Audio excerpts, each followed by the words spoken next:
Good morning, investors. This is Vikas Jindal from Make My Property. So, today we are doing our podcast, and the agenda of today's podcast is to talk about the commercial real estate. We are into the commercial buyers agency from last approx 3 years time, and in these 3 years we have spoke to maybe more than 500 investors, and we did lot of webinars. But still there are a lot of myths around the commercial property market. So today we want to explore the myths. We want to talk about what are the pros and cons of the commercial real estate, who are the investors who shouldn't enter into the real estate, and lot of stuff. In the next 1 hour time, you will learn more about the commercial real estate, how it works, right? So along with me, I have my business partner Rakesh Garg. Hi, Vikas. Good morning, Rakesh. How are you? Morning. I'm good. Okay. So we are talking today about, as I said, on the commercial real estate. So let us start the discussion. Okay. So ready to go for today's podcast? Yes, I'm very much excited. So that's really good. Yeah, Okay. Because it's gonna help me answer the questions most investors are struggling with, and it will help the people to enter into the commercial market with confidence, and they can utilize their money in a better way. Okay, all good then. Okay, so let us start. So my first question, Rakesh, for you is, what exactly does a commercial buyer's agent do, and how do you are different from a residential buyer's agent? So because I will say that some of the things a commercial buyer agent do is similar to the residential buyer agent. Like commercial buyer agent need to do the due diligence, commercial buyer agent need to do the building and pest inspection, finding the right property. But in some sense, the commercial buyer agents are doing things in a different way. Okay. Let me give you an example. When you're buying a residential property, when you searching a residential investment property for a client, you look for the location, you look for the right suburb that suits the budget and requirement of the client. Yes. Once you reach to that point, then 90% of the properties in that area is same. 4 bedroom, double garage, 2 bathroom, 3 bedroom, double garage, single bathroom. Then your job is to secure one of the property available online within that particular area. Okay. But when it comes to the commercial market, it doesn't work that way. You can add a lot of value when you are searching a property for a client. Okay. Like I will give you an example. Recently, we bought a property for one of our Melbourne-based client in Emerald. So when we in Emerald, in Emerald, Queensland. Yeah, it's okay. One of the good regional town in Queensland, okay, having a good growth from last 2 years.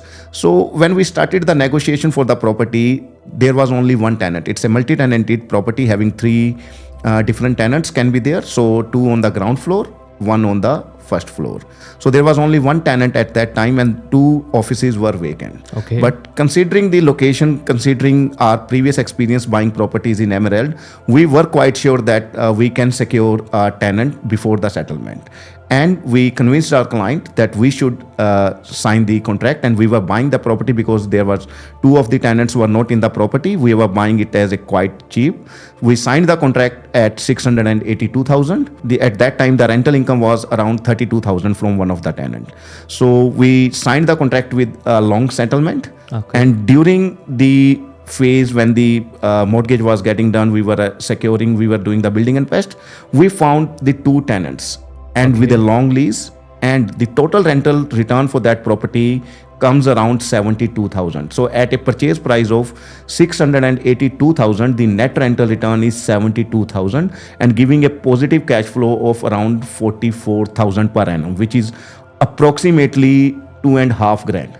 Okay, that's 2.5 grand per month positive cash flow on a purchase price of 682,000 only. So basically you are trying to say, like, before settlement you guys secured the 2 other tenancies, and then you guys increased the rental income from 32,000 to 72,000. And it's okay, not only about rental income. Now, because the rental has got more than double, the value of the property automatically increased. Now, if the same property we put it in the market, that property we bought for 682,000, that property is worth 850,000, because anyone looking to buy a property with tenant in place, a secure lease in place, and they are happy to pay the price for the right property, because we took the risk for our client, because we were confident that we can secure a property and we can secure the tenants and add up around 150-170K just in couple of months for that property.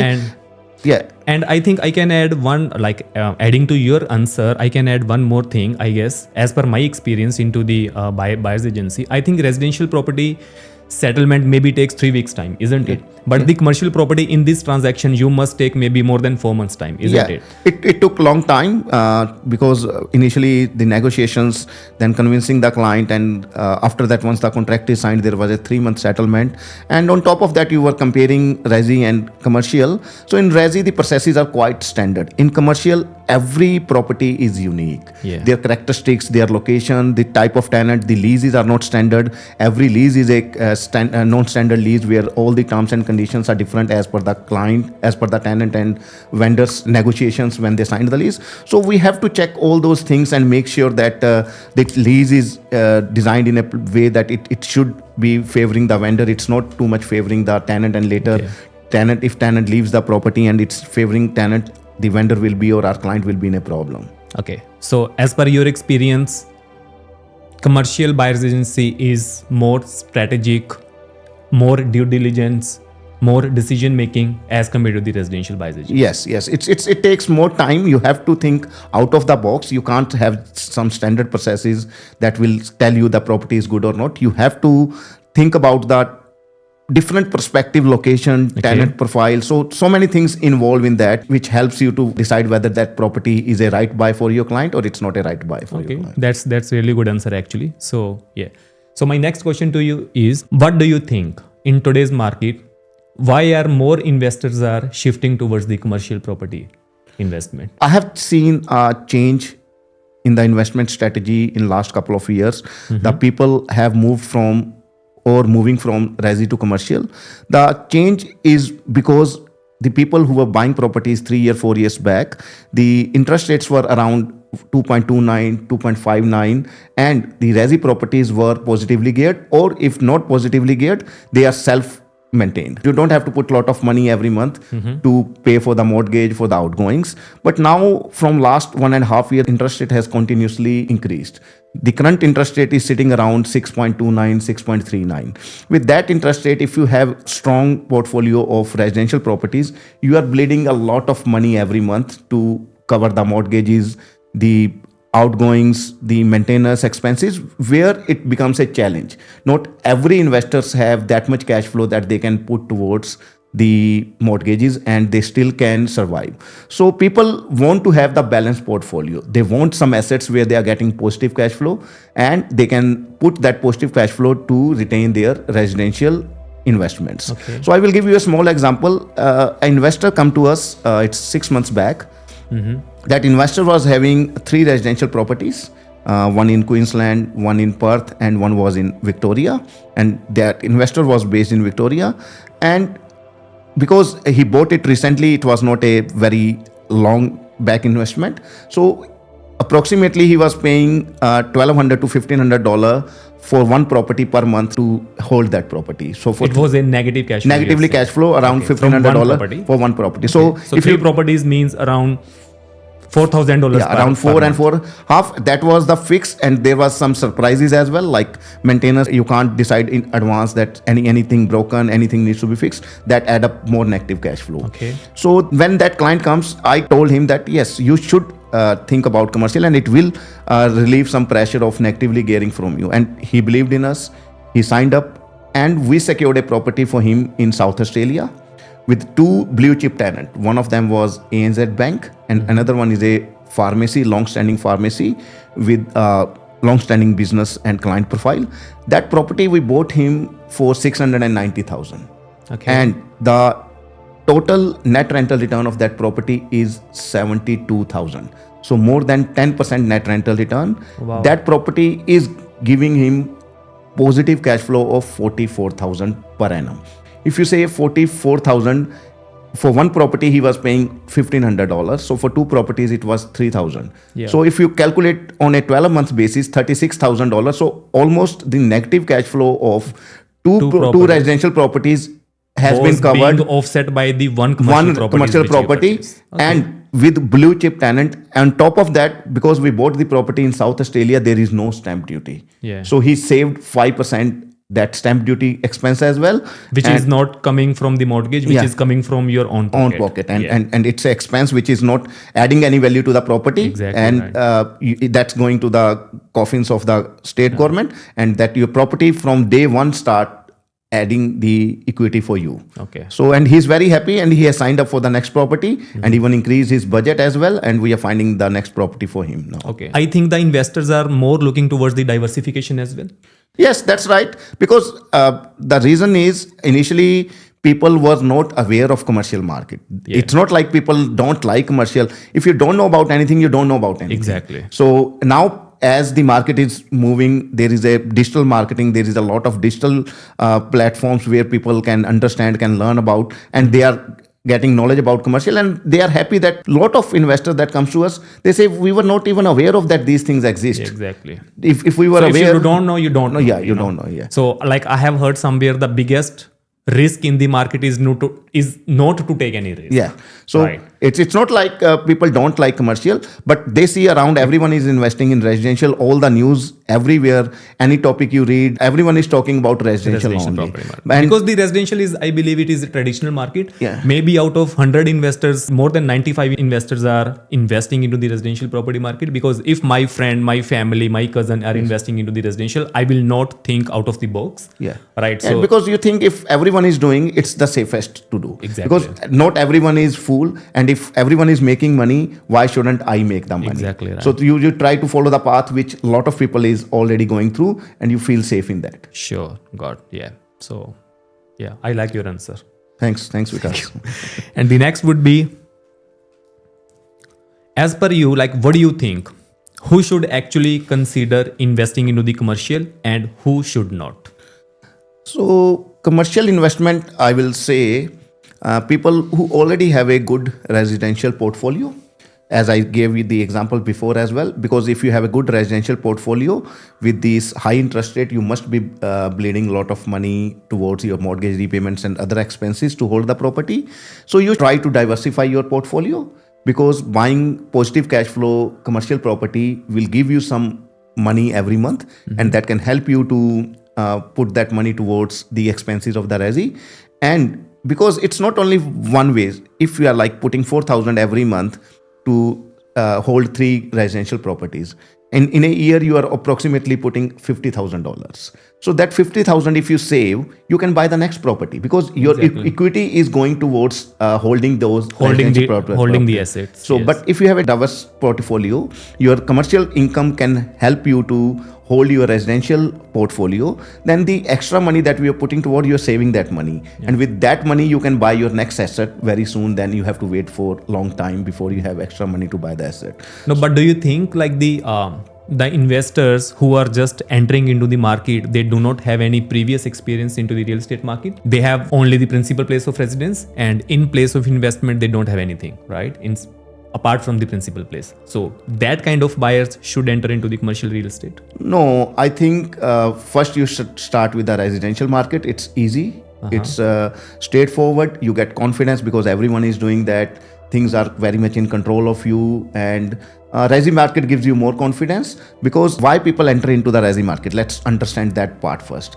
People enter into resi market for 2 reasons. They want to invest their money, make some good capital growth, and they want to save tax, because everyone is paying a lot of income tax. If you're buying a resi property, it adds up to your negative cash flow. Yeah. Negative cash flow means you are saving some money on the tax. For 1 or 2 properties, you enjoy, you can hold it easily, it gives you some benefit in the tax. But after that, it start bleeding your money, your pocket, and it becomes burden for you. Okay. So at that point, you realize what to do next, and it doesn't add up to increase your portfolio until or unless you are running a really good business, you have really good cash flow coming, which can help you to buy your but next tell me, I think it also depends on the risk appetite of the investor. For example, if an investor who is in his early 20s or early 30s, right, he has his entire life in front of him, right? So if he has a risk appetite, so he can start investing in the commercial real estate, I guess. He can start. I'm not saying you shouldn't start or you can't start, but considering the traditional mindset of the investors and the people around them who are investing, it's hard for them to understand that commercial is also a good market. Okay. Once they going through the phase and they see that there is a lot of money going every month, then automatically they start understanding, yes, we need something which can give us some positive cash flow and relief from that negative gearing. So yes, see, I can give you an example. We had a client, approximately it's 8 to 9 months back. And he's a 23-year-old guy, very smart person. He's a plumber and making really good money. And he said, Rakesh, I don't mind. I can take the risk, and I know without taking risk, I can't have a make money. financial Yes. independence. His goal is to become financial independence around 40 to 45-year-old, and he has started taking the risk, and he has a strategy to reach to a point where he shouldn't have to worry about his job, anything. If he want, he can keep working, but it shouldn't be compulsory for him to survive. Okay. So he bought a commercial property, and he's very happy. Okay, that's good. So before acquiring any commercial property, what kind of metrics or what kind of due diligence do you think like any investor should do, or as a buyer's agent you do? So the metrics or the due diligence is quite different as if I compare with the residential, because in commercial property, as I mentioned before, every commercial property is unique. Can you please list these points maybe in any bullet points, like for example location, for example tenant, for example lease? So the first thing that we check that the face of the property is the rental return. Okay. Like if a property is giving only 4.5% net rental return, that means it doesn't suit our investor, it doesn't suit the goal we are trying to achieve. Okay. Then that's a big no-no. But if a property is giving anything above 7% net rental return, then we start doing our due diligence. Then comes the location of the property. Okay. So the numbers works first. Yes. As compared to the location. Yeah. Okay. So because if the number doesn't stack up, we are asking our client that we're gonna provide you with a positive cash flow at 4%. How we gonna provide the positive cash flow? Then the whole purpose of then the investment whole objective is getting defeated. Getting defeated. Okay. So if we are getting the minimum net rental return that we want to target, then we'll check the location of the property, because net rental return gives you positive cash flow that is already satisfied. But the another important factor when you make an investment is the capital growth. Sure. The capital growth doesn't only come from the net rental return, it comes from the right location. I have another question from this answer actually, but I will ask once you finish. Sure. So the location of the property really matters a lot. How strategically it positioned in that particular city, what sort of tenant is there, then comes the tenant profile. Strong tenant means you have peace of mind. And when you're trying to sell the property, if the tenant is strong, running a long-term business, and the business is something which can't go online in the near future. For example, let me give you, because a lot of retail businesses, like for example, the retail, we can say anything clothing, like the clothing business or anything like in the retail industry. I guess anything to do with the electronics businesses, because a lot of online platforms are there where you can buy even cheaper than what you're buying from the store. And that's the where e-commerce basically. And so that's where these stores are closing down. So that then comes the location, tenant, and lease is very important.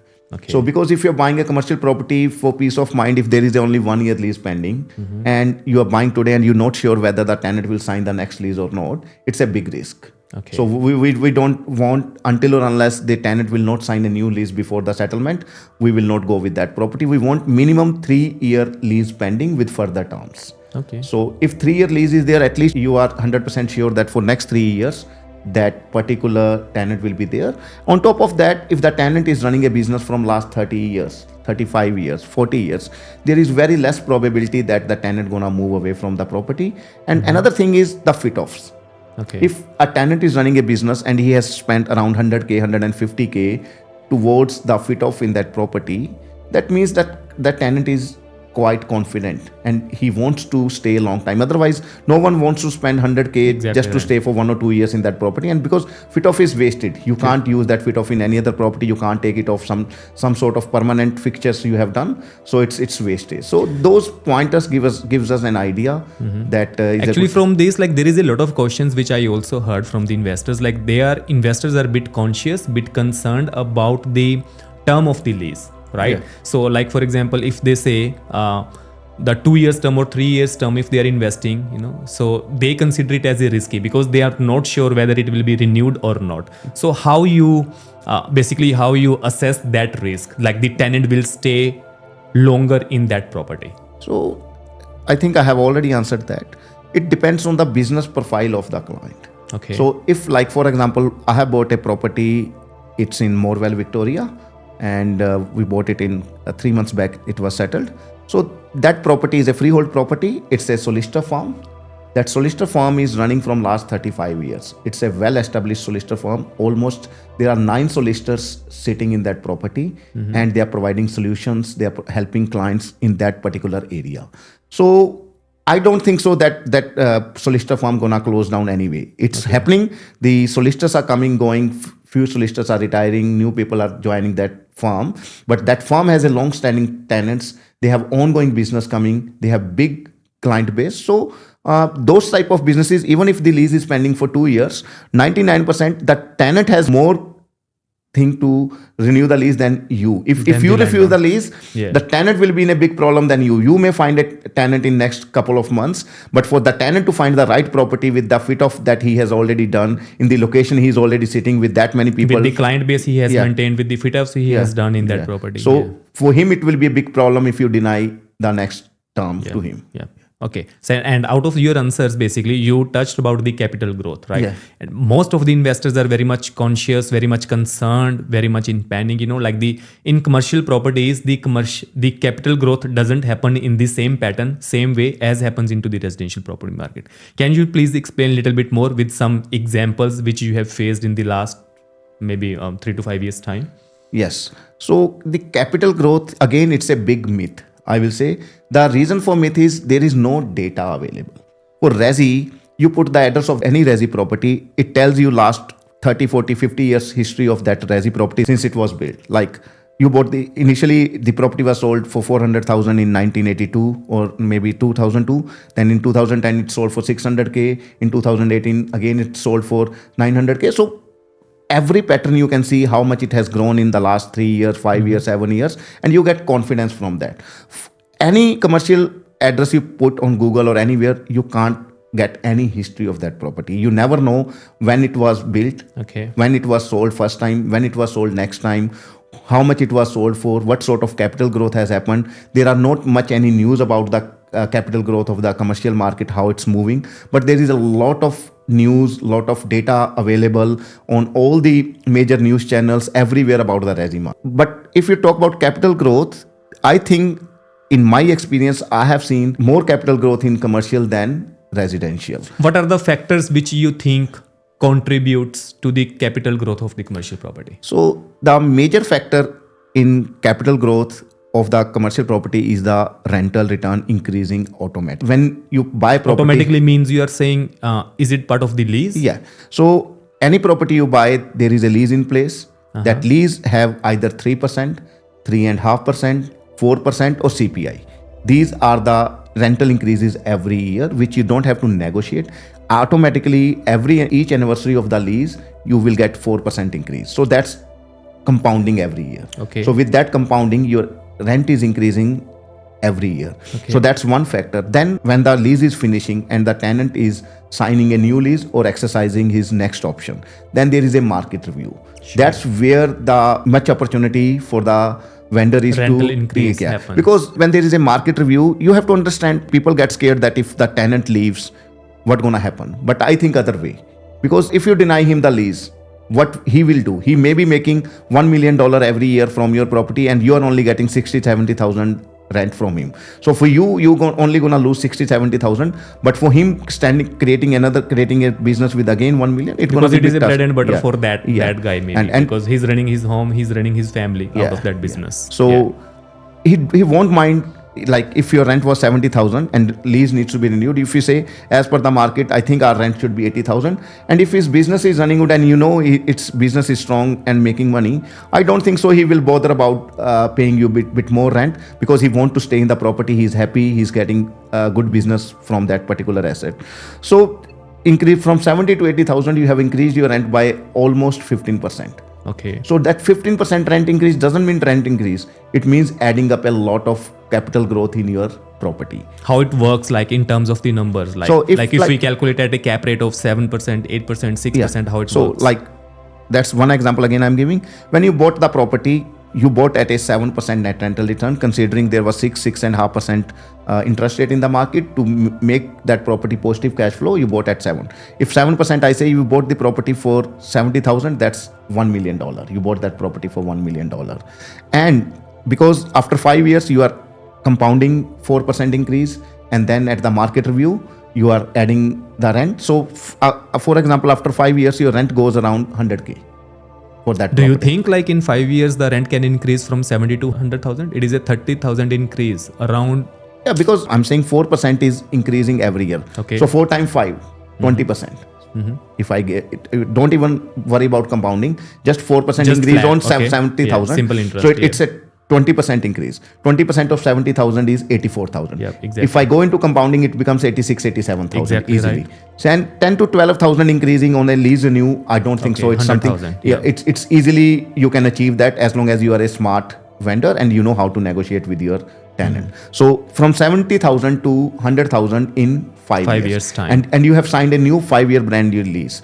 And if you put that property in the market at that time, considering the again 7% selling net rental return, so your property value is around 1.4 around 1.4 million easily. So that's one factor only. But if you're selling after 5 years and at that time if the market interest rate is 4.5%, which is a nominal interest rate, all the experts thinks that should be the bracket where the interest rate should lie. Yeah. And at the moment the interest rates are on the skyrocketed actually because of inflation, because of the inflation and other factors, global factors that's happening, the war going on. So many things are happening.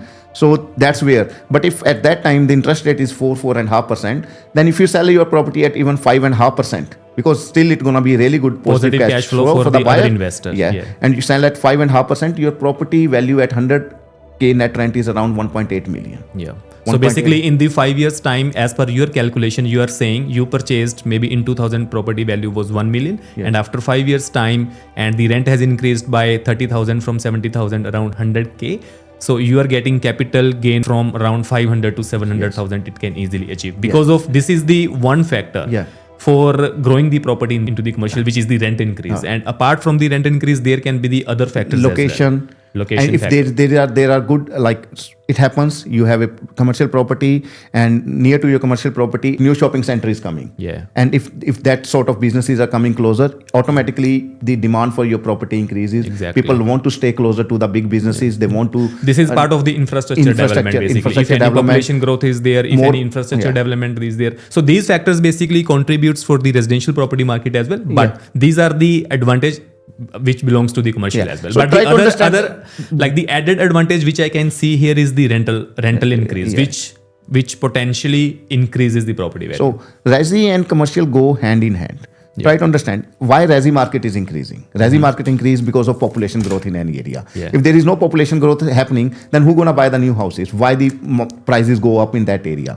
Population growth means if more people are coming, it means more businesses have to be there. And it's not like with increase in the Resi houses, you can create that many commercial opportunities. You can compare in the area you are living in last 10 years, how many new Resi properties has been built and how many new commercial spaces has been there in that way. So commercial spaces are always limited. With the increase in new Resi houses coming, the demand for commercial always go up, and the existing commercial properties, they get more demand, they get more capital growth. Exactly. And I would like to add one more thing which adds to the capital growth of the commercial property market, which I have seen in my experience is, if the tenant is in the property, for example, I have a property and the tenant is leaving the property and the new tenant is coming, for example, the government tenant is coming, right? He has signed a brand new 5 years lease and that tenant is putting maybe around 400,000 of capital of the fit out works in that property, right? So in that sense, I can say, if he's putting 400,000, he had signed a brand new 5 years lease, he's a government tenant, so automatically the value of your property can be increased, because whenever you go to the market for selling that property, you can advertise in bullet points, right? Government tenant, 5 years brand new lease, 400,000 of capital works done into the property. So your capital growth will happen. So this is the another way to do the improvements. Also, I will add one more point here. People always look at the direct income, like what is the rent coming, 60,000 per annum, 70,000 per annum. But they forget about the indirect income that you can get from the property, which is your depreciation. So if you compare the depreciation of Resi and commercial, Resi properties construction cost is very less as compared to the construction cost of commercial property. The fit-offs of the commercial properties, the equipment that you normally put it in the commercial property, the air conditioning unit, anything you talk about commercial property, they are different from Resi.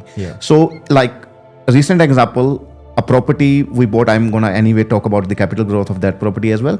We bought a property in Port Lincoln around 870,000. So when it was purchased? Yeah, it was 3 years back, 2.5 years back. Okay. So we bought it for 870,000 In South Australia? in South Australia. It's in Port Lincoln. Port Lincoln, one of the yeah. It good is a- town, Port Lincoln quite is a good growing town, town. yes. And at that time when we bought it, the net rental return was around 72,000. Okay. And it's a multi-tenanted property. And the vendor who sold it, he almost spent 300,000 because it was a single tenanted property before. He converted into multi-tenancies, put all the new flooring, air conditioning, walls, everything was brand new. Okay. So because of that, that property is giving our client around 35,000 per annum in depreciation. So if you go by 35,000? 35,000 Per annum. per annum. So it was an indirect income. Indirect income. So like for example, that property was Was that giving. property brand new, like it was old? No, property is old.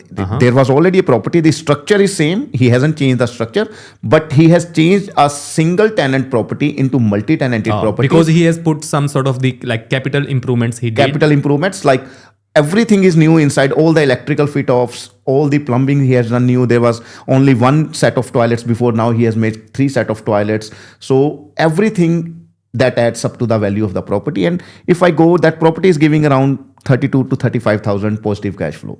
With 35,000 positive cash flow, if you go every year, you have to pay some tax because that's income you're coming you. But because of depreciation of 35,000, it's offset that 35,000 positive cash flow. So how much income, indirect income from the 35,000 depreciation per annum you are thinking? If you're buying in your company, which most investors do, buying commercial properties in either family trust or in a company, the company's flat tax rate is 28 or 30%. So if we go by 30%, 35,000, 30% of 35,000 is More than around 9. 11,000. So that's another 11,000 income that's added because of the depreciation. Because of the depreciation. And generally, guys, like this income is not added anywhere, like in any advertisement, in any information memorandum, in any contract of sale. So this is the indirect income which majority of the investors do not consider.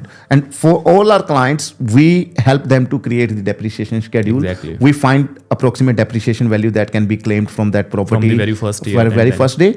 And then we help them because a lot of people like, it's very common. Exactly. I have seen that, like for example, a few days back, I settled one commercial property and it was more than 30 years old.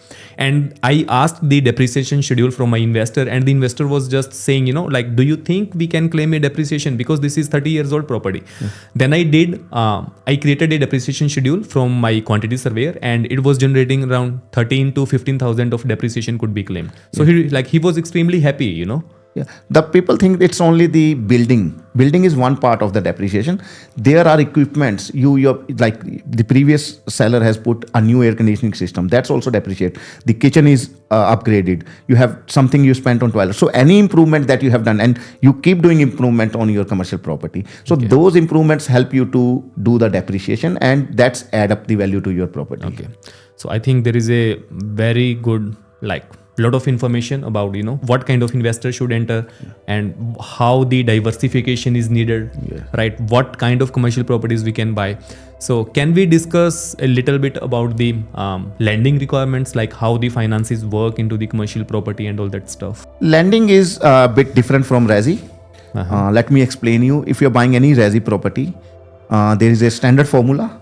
So if you can answer my question, basically, like I have seen in the market, majority of the investors are struggling with the borrowing capacity, right? Because they have maybe 5 residential properties, 10 residential properties, and they are exhausted. Let me answer both of your questions. They have the cash in your accounts, they have the deposits, but because they are struggling with the borrowing capacity, they are not able to proceed. So on that front, how do you think they can enter into the commercial real estate?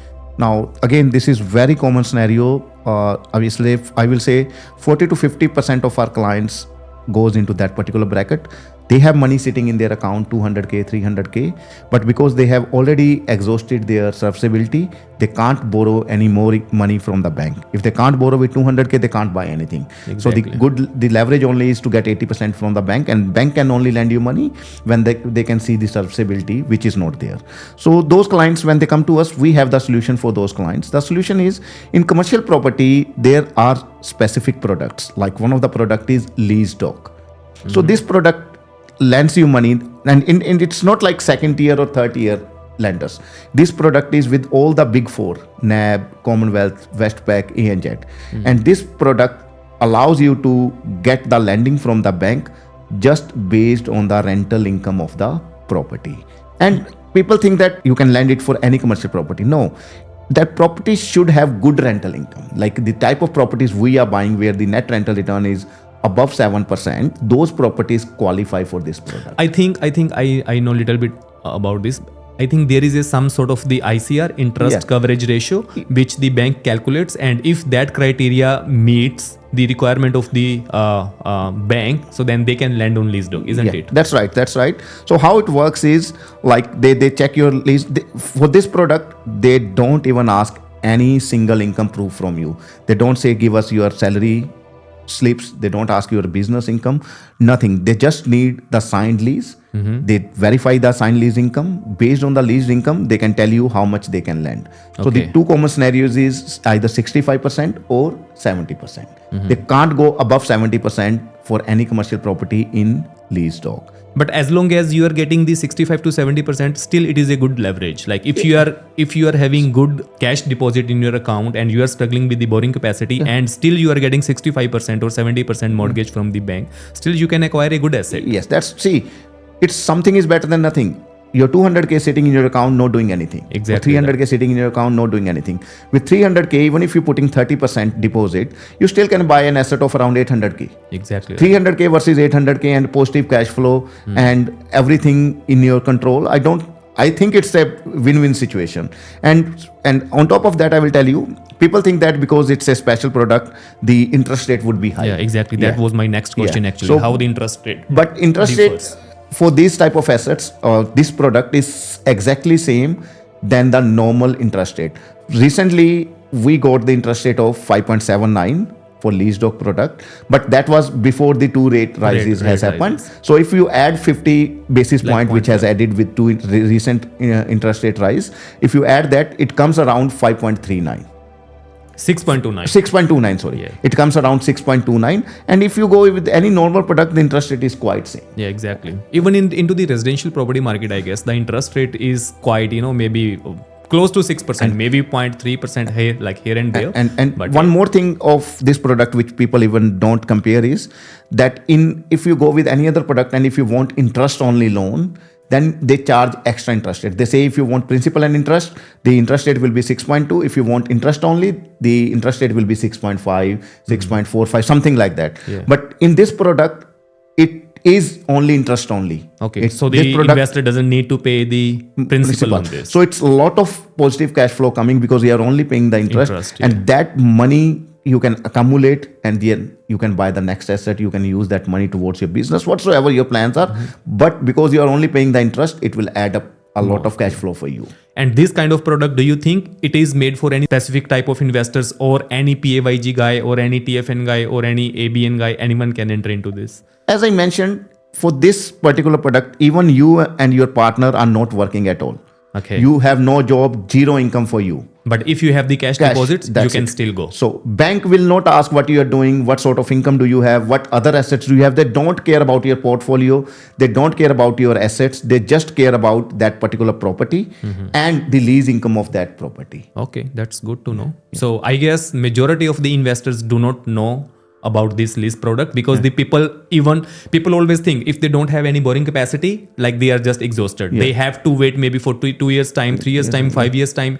They will sell something, then then their limit will open and they will start reinvesting. That's where the traditional market is working. That's people have to come out of the traditional market and think differently. Differently means they are buying an asset with a positive cash flow, diversifying their portfolio. You are not putting all the eggs in the same basket by buying all the resi properties. So that's where it really helps people to get everything they can have for a good financial freedom that they want to achieve. Okay. And one more thing I think I forgot to add before. You were asking what type of investor should go for the commercial investment. Yes. Exactly. So I told if you have couple of or more than 2 residential properties, then you must go with the commercial investment.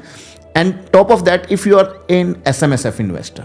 So let me give you an example. Is a very hot topic in today's market. Like I have seen a lot of webinars are happening, a lot of talks around the town is happening on SMSF. So lot of people, again, if you are keeping your money with a normal SMSF account in your super account, you're getting 10-12% net rental return, and people are not happy with that, and they want to invest, and that's where they are investing their and they are not able to leverage as well. So when they are investing in any real estate asset, they can leverage, and they are investing in Resi. A lot of clients that come to us with their SMSF purchase, they were having the same mindset of Resi, but when we explained them how it is different from commercial, and they get really happy that yes, they don't even think about it.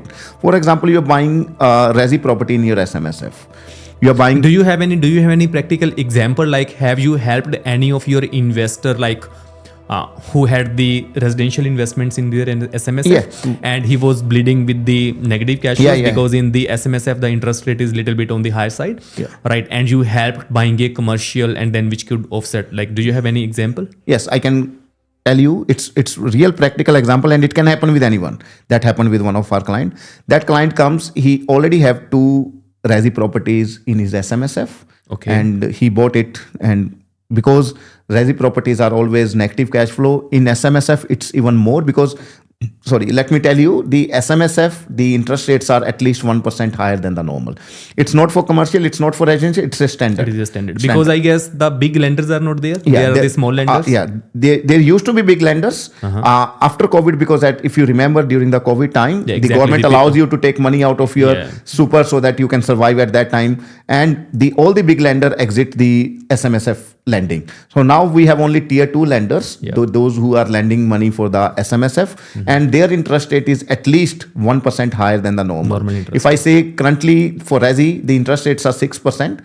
In SMSF, you won't get less than 7%. It will be 7 or more than 7. And if the interest rate is 7% and the residential rental yields, which I know maybe around 4 to 5%, and it is the gross yield, not the net yields. So then they must be huge, huge negative cash flows, isn't it? So that's what I was trying to tell you. That client which comes to us having 2 Resi properties, he was getting a very good contribution from his employer, because he was on a really good package. That's where he secured 2 properties in his SMSF. He lost his job, and after couple of months, lost his job, and then he started contracting. Instead of going with TFN, instead of going PAYG, he started contracting. In contracting, the employer doesn't pay any super. There is no compulsory, there is no contribution. There is no super contribution. So because there is no more super contribution coming, and his wife is already a housewife, she is not working. So that only his money was coming into the super, which was helping him to pay for the negative gearing, because no more money coming from the employer. So he has to put money every month, because he has to pay the mortgage for those 2 Resi properties. He has to pay the council rate, water rate, all those expenses, and he is struggling because he don't want to put money forcefully. If he's like, he can put, but now he's forcefully putting money because he need to maintain the assets. He have to, either he has to sell the asset. He doesn't want to sell because he has recently bought. It's not very old buy that he can get a good capital growth. So he has to, and then he comes to us, and I told him that you should buy one commercial. So basically, it was a compulsion on him to contribute into the super just to pay off the mortgage. That's right. So, and he was like, although it's his money, it's going into his SMS. If it's not, but like it is a one-way traffic. He, like whatever he is putting, he cannot take. Take back, and it's forcing him. It's not like he's pushing. A lot of people contribute every year. I know. Even I contribute self-contribution to save some tax.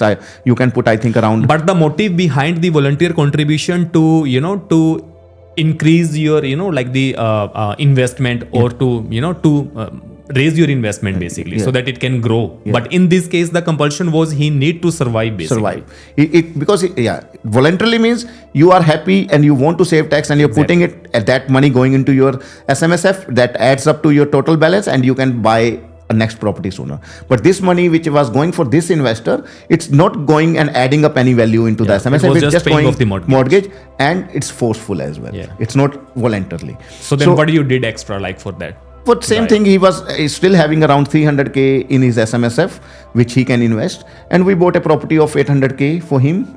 We bought that property in Queensland, and that property for 800K giving him around 30 to 32,000 positive cash flow. Okay. And because its interest rate is higher, try to understand. Yeah. If that same property we buy under Outside his the personal name, SMSF. then the cash flow will be much more than maybe 30,000. higher. Yeah. So 30,000 cash flow, approximately 2.5 grand.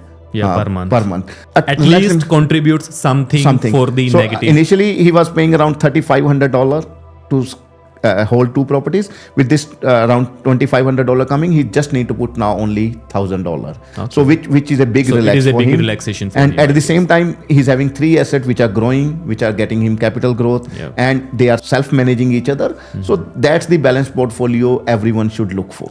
I think considering your example, basically, I would strongly say to the investors, in the SMSF, the people should think about the commercial, I guess, Yeah. because of the cash flows, Yeah. because of the higher rental yields, because of the higher interest rate, because the residential property cannot match or cannot give you any positive cash flow. And the entire objective to infuse the money into the super is to, grow your money. If your property is, like sucking your contributions, so that then are what coming is the from- point to Yeah, invest through the super? Again, one point comes.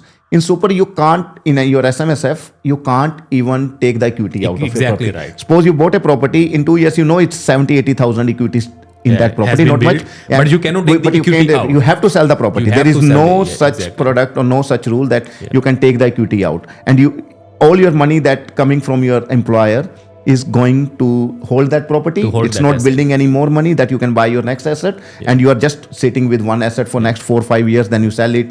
Then only you So can. the move on only with- option you left with is to sell the property and buy the other property. buy the other property. Yeah. But if you are going with commercial, it adds up some money every month with a positive cash flow, and the contribution coming from your employer or your partner's employer, that also coming. So total it's adding up, and you can buy your next property maybe in a 1.5 years time, instead of waiting for 5-6 years for this property to sell and then buy the next property. And out of these questions, basically, like we are talking too much about the cash flows generating the positive income. Do you think the positive cash flow generating, from the commercial properties, it adds the value to the borrowing capacity of the investors? Yes, 100%. See, it's a basic formula. Any investor who is investing into the market, they know how the bank calculate your income. Try to understand how the serviceability is calculated. They look at your income, they look at your expenses. Exactly. Then the remaining whatsoever left, they see how much mortgage you can survive with that income. Exactly. For example, if you have a 300K income, combined income of your family, and your annual expenses comes out to be 80,000, then your extra income is 220,000. Based on 220, bank calculate what maximum money they can lend you based on your extra income that you And have. they do the market appraisal of the residential property Yeah. as well, right? So when you're buying a property, either that property is rented or that property is owner occupied. If it's owner occupied, you get the rental appraisal. I'm talking about resi. For example, you're buying a property for 700K. That property has a rental potential of $2,200 per month, which comes out to be around 26,000. So you provide the rental appraisal. Normally, bank take 0.7% of the income of the rental. So if you go 70%. 70%, 0.7 is 70% of that income. So 70% of 26,000 will be around, you can say 21,000. So that 21,000 will be added to your income, and then bank will calculate your serviceability along with your other income. Okay. So, but let's take an example of commercial now. If you're buying a commercial property for 700,000, so we commit minimum 7% net rental return. If we go by minimum 7%, the net rental return will be 49,000. And that's a net rental return. All the outgoings are still paid by the tenant. Any council rate, water rate, any strata repayments, all the internal maintenance, that's the responsibility of the tenant. So 49,000, if you go by 0.7, same 70% income bank consider, 35,000 around. that comes out to be 35,000. So that 35,000 versus 20,000. It's so you have extra 15,000 income with the bank, which adds up to your serviceability, and it's not just for one property. Think about if you have 4 resi properties, so you are losing 15,000 for one, it adds up to 60,000. So which is almost income of one person in the family, in a normal income of a family. So it all compounding. If you look at the total factor, it adds up and then gives you the right value. So again, I will say that I have told before, we or I and our agency is not against resi investment. Yeah. We are in a favor of balanced portfolio. Balanced portfolio. About more diversification, about more balanced portfolio. Yeah. If you're putting all your eggs in the same basket, not only just buying resi properties, or you're buying in the same state only. Yeah. If you're like, I know the people who have invested only in Victoria. They have 6-7 properties in and Victoria. They are struggling. They are bleeding with the land taxes. So, and in last 3-4 years, after the COVID, there is a lot of new taxes introduced. Land tax is one tax. There is a vacant property tax. There is a Airbnb tax. Lot of taxes imposed by the state government, and the capital growth is not happening. People, even properties going into negative, and they can't even sell the property. They are not able to sell the property. They are not able to take their cash out. They are not able to proceed beyond. Like if they want to do anything. And why it happened? Stuck. Because they didn't diversify their portfolio. Exactly. If they have think property properly strategically, they have consulted any professional. They bought one property in Queensland, 2 properties in Perth, 1 in South Australia, 1 in New South Wales. If they have diversified portfolio, 100% Queensland and Perth market has doubled the prices in last 4-5 years. Exactly. So if they have properties there, those properties have doubled the price, and that can give this investor relief instead of bleeding money and not getting any capital growth. So basically the diversification helps in each way. Like for example, in terms of the property type from resi versus commercial, and in commercial as well, there can be a different type of assets. And in terms of the location as well, like investors should not invest only into any particular market. They should go to different cities, different states, different locations. It's a cycle. Try to understand, Vikas. It's not like only one state always grows, the other state never grow. If you see in the past 30 years, it's a cycle going on. It is a cycle. When there is a cycle for Queensland, they go for 3-4 years, then market stagnate, it comes to another state. So you have to be smart. If you keep thinking that Queensland market has given you the good capital growth, I should keep investing in Queensland, that's not a smart move. Exactly. You have to think strategically. Now the stagnation point has come, and I should start exploring the market which have potential, more potential for growth than the current market. And that's where the smart investors are. And how much do you think to start the investing into the commercial real estate, how much capital anyone requires to the bare minimum? Again, very good question, because it will help a lot of investors busting their myth. Because I have seen in the market, because people always think they need millions of dollars, they need maybe 600,000, 100,000, like whatever is the money, because they will not get any sort of the bank loans. So do you have any example of your minimum purchase price, like how much deposit they had and what was the minimum price of the property? Okay, very good question, and really I like this question, because most of the calls I'm talking to the new investors, they think that you need a lot of cash to buy any commercial property, because they think commercial property starts from $1 million. You can't buy commercial property with 300K, 400K budget.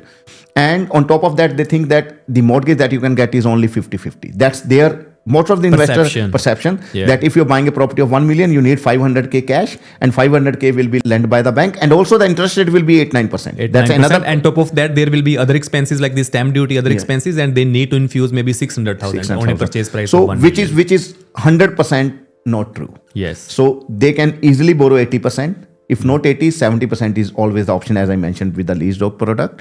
So if you have very limited money, and either you wait for more cash to add, and the cash doesn't add overnight. Exactly. You're saving money. If you're saving $2,000, $3,000 every month, in a year you are only adding $35,000, $40,000. To save from 100K to 300K to reach, you need at least 8 to 10 years, which by the time you reach, the property price goes up. It's a race between your saving and the prices. Exactly. You will never able to reach that point actually. So that's where one of client comes. It was, I think, around 1 year back, and he was only having 80,000 in his SMSF. But because he's a smart guy and he don't want to wait to get that SMSF money to be 200K, he was exploring his option. He was talking to all the professionals in the market. If you talk about resi, in 80,000, you can only buy resi of 250, 300K maximum. And 250, you can't even buy a good block of land as well. I have seen in Melbourne market, like you can buy a block of land of 300 square meter less than 300,000. Yeah, so 300,000 is even you go bit outskirts. Exactly. If you go into a good market where there is a potential for the future growth, the land prices are even really high. So he can't even buy land within that particular budget. But I told him that you don't have to wait. We have properties, we are buying properties, and you can buy property which can give you a kickstart. Like we bought a property for him in Adelaide. Okay. It was a strata.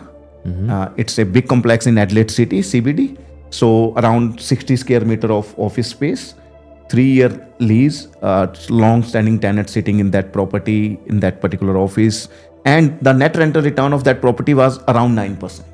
And how much was the purchase price? The purchase price was around 265,000. So 265,000 and around 9% was the net rental return. So even with the SMSF's interest rate of 7% when we bought at that time, it was because 2 rate cuts happened. So around 7% was the interest rate. So he was getting around 10 to 12K positive cash flow with just a purchase price of 265,000. And his deposit was less than 100,000. Less than 75,000 only, 75 or 80,000. And because the stamp duty even was not there was no stamp duty in Adelaide. So zero stamp duty, and he start getting some money. His contribution is still coming. That he secured an asset which gonna anyway increase in the value. So he got a start which any fresh investor or with a limited income needs to take. And I know within 3 to 4 years he will have the next property in his portfolio, and if he waited, he should have only one property, maybe not in next 3 to 5 years. So basically, what a smart move. So if I brief the numbers, deposit of less than 100,000, maybe $80,000, purchase price 250,000 approx, rental return 9%, positive cash flow of around 12,000 per annum. After paying the 7% interest rate of SMSF. Yeah. So what a smart move. Like with $80,000 of deposit, like you cannot buy, like as we discussed, a block of land. And if you buy a block of land, you will paying the mortgage. You are not getting anything on that. If you construct a house, then you may start getting the rental income. But in this case, from the day of settlement, he start getting the rental income. He's getting positive cash flow. Positive cash flow as well. That's and adding there was up his, that was adding up his SMSF. That was adding up his income, giving him the more enthusiasm to invest more into the near future. Yeah. So that's where it's one example is SMSF.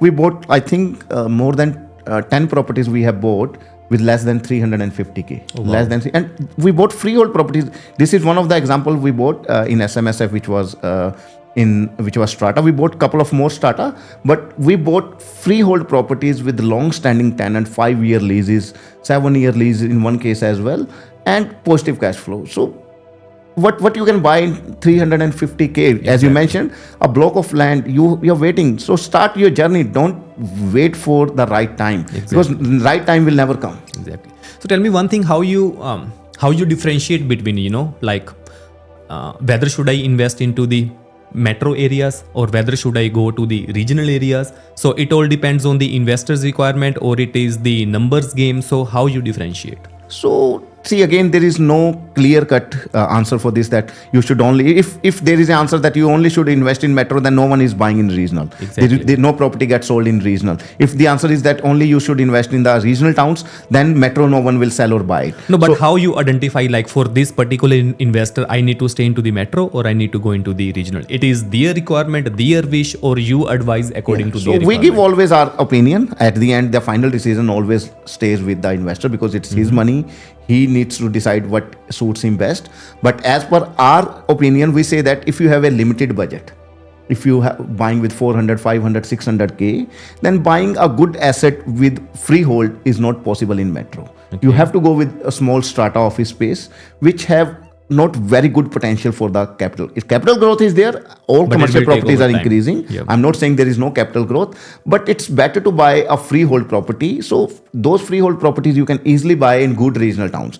And if you, again, I will give an example. If you see in the last 4 or 5 years, the Queensland market, the Perth market, check where the most growth has happened. It has happened in the regional. Yeah. All the regional towns have given more growth than what you have got in metro. Reason was, so basically it was mainly because of the COVID factor, because the more work from home opportunities was there. That was the factor, or no? There are other factors. That's one of the factors is always there. The other factors are because metro is already stagnated. There is no new. If go to Brisbane today, I had a chat with one of my friend who want to build a house in Brisbane. There is no land available. Yeah, exactly. If there is no land available, so it means no new supply. If population is coming, they must have to go to regional. And on top of that, Australia is dependent on the migration. Yeah. And people are migrating here to get their permanent residency. For permanent residency, most of the visas want you to live in the regional for 3 to 5 years. Exactly right. And people have to move to the regional. They have to stay there, work there, so that they can get their permanent residency. Exactly. And staying in metro, your expenses are really high. You have to buy a house for more than $1 million. $1 million, if you calculate the mortgage, one person's income is just going into the mortgage. But if you're going into regional, buying a house for 400,000, 450, 500K, you can easily pay the mortgage. You can have your family running. You have your bread and butter, even with the limited income. Yep. So the regional markets are growing much more than the metro cities. But it doesn't mean that you shouldn't invest in metro. Yeah. For one of our client, we bought a property in Sydney. You remember, it was your client only. Into the Darlinghurst. Darlinghurst. Yeah. So it was a awesome deal. The property was on auction. We purchased before auction. But that client have a good budget. Yeah. So when you come with a good budget, then your options are open for the good metro investment as well. You can buy a really good freehold property with good tenant. Although the net rental return will be a bit lower than what you can achieve in regional. But the potential is much more for the capital growth because you are buying a freehold. Freehold is always desirable, but you need a good budget, at least above $1 million. Yeah, exactly. Yeah. No, I understand that. Like, it also depends on the risk appetite factor of the investor as well. Because sometimes the investors say, I'm happy with 5%, 6% rental return, but I want to stay into the metro. But sometimes because of the risk appetite, again, the investor is in their early ages, they don't have any much family commitments, no much liabilities. So they are risk-taking capacity is higher. So they say, I want to have as much rental return as we can achieve, but I'm happy to go to the regional areas. Yeah, that's right. So because their prime objective is to create the wealth, to create the cash flows, so that they can rotate the money, they can create the wealth by adding more properties. I will give you an example on this. A investor came, it was just 2 weeks back, and that investor is having just one residential property and one residential investment property, and he's having a good budget of around 1.5 million because he's not having very big negative cash flow right now. If you have 3-4 resi properties, you are already having good, very big negative cash flow going every month.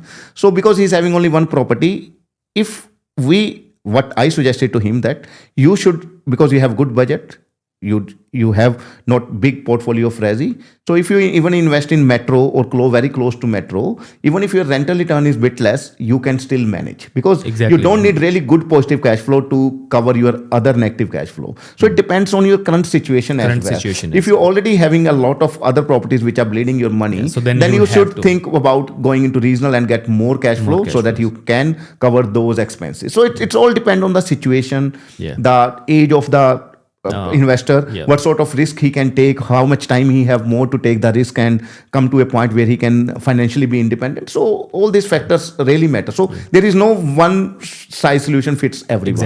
Exactly. It is the strategy. So that's why we always say that, commercial real estate is something like, it is not a mom and dad investment. It is not a traditional investment. It is more a strategic investment, which talks more about the numbers, on the cash flows, on the rental returns, on the tenants, on the lease. Yeah, we like when any investor comes, we don't talk about a property. We talk about next to 5 to 10 years plan. How their property portfolio should look like. Should like what should you do first year? How it's gonna be after 3 years? What should plan we do? And we don't even only buy the property. We tell the client when is the right time to sell the property. Because buying is one thing, but if you don't sell on the right time, you not get the capital growth which you can achieve.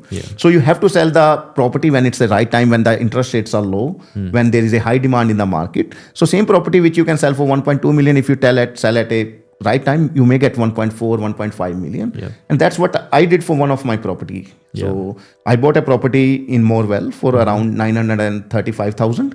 In which year it was purchased? 2019. In 2019, I guess the interest rate was below 3%. Yeah, below 3%. Yeah. At that time, I bought that property for 935,000, giving me really good positive cash flow. I kept that property for 3 years. And in 2022, when the market was red hot, interest rates were very low. During the COVID time. Yeah. Everyone wants to invest the money. I sold that property for 1.6 million.